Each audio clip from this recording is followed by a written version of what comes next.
கைங்கரியம் செய்து கொண்டு வந்த இலக்குவனும் ராமனும் மாம்சம் புஜிக்கவில்லைன்னு ஒரு பகுதி இருக்கு.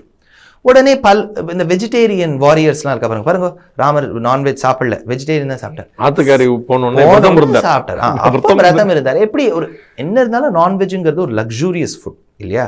ஸோ அந்த லக்ஸூரியஸ் ஃபுட்டை வைஃப் இல்லாத சமயத்தில் நம்ம ஜாலியாக உட்காந்து சாப்பிடக்கூடாதுன்னு சாப்பிடாம இருந்தார். இப்போ லாலு உள்ள போகும்போது கூட ராப்ரி தேவி சாப்பிடலன்னு ஒரு பெரிய நியூஸ் வந்தது.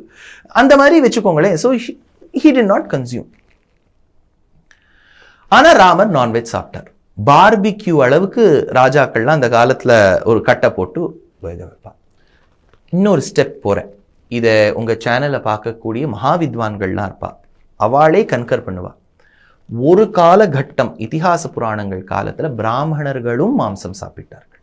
There is no doubt about it. கிளியராக இருக்குது. வசிஷ்டருக்கு முயல் மாம்சத்தை சமைச்சு கொடுத்துருக்கா.